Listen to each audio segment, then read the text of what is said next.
to blame Rick Santorum or other Republican candidates for our talk about what's going on in Iran as this president continues weak policy after weak policy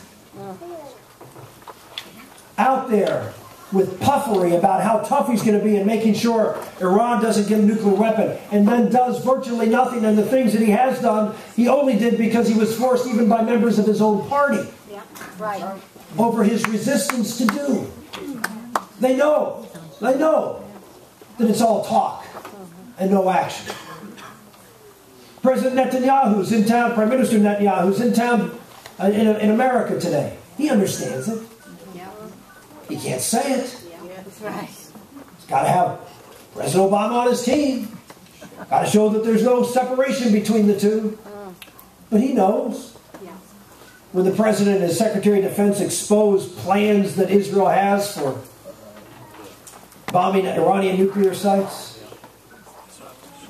when they criticized Israel for building housing projects in Jerusalem, criticized them for an embargo to protect their own security. The list goes on and on of how this president has turned his back on the state of Israel, separated from us.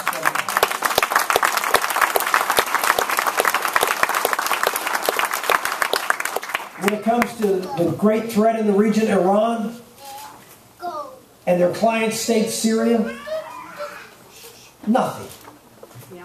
Rhetoric, no action. Oh, if it's our friend and ally Egypt, we're happy to help out.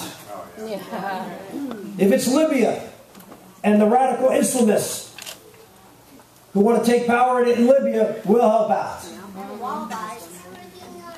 But if it's Iran, who has been at war with the United States, who has been responsible for the killing of more troops than any other country in the last 30 years, yes, that's right.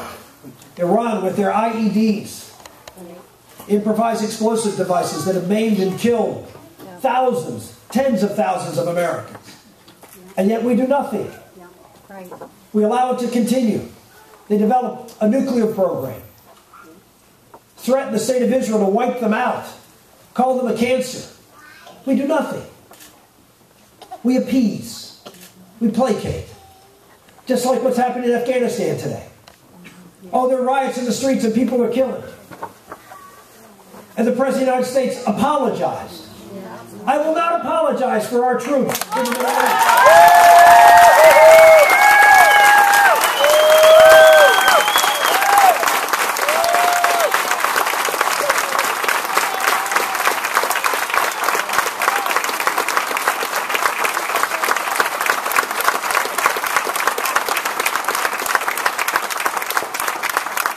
This is the tactic of the radical Islamists. Intimidation. Get you to back off. Get you to accept their radical views as your own in the sense that they cannot be criticized. You cannot touch their holy books. Even though the people in the prisons were defacing the Quran, that's okay. That's okay. And if someone does something by mistake to deface that same Quran, it's worthy of fragging and killing Americans. That is a hypocrisy we should not stand for.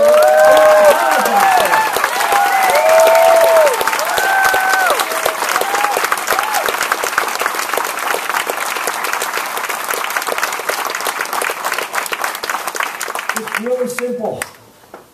We have to have a president who believes,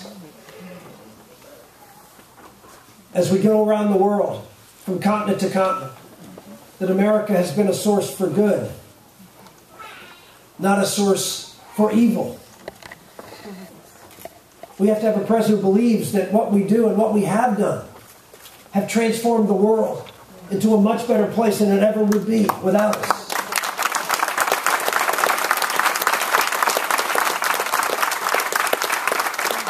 Not because we're Americans.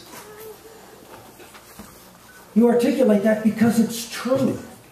This world is a better place because of America. Look at the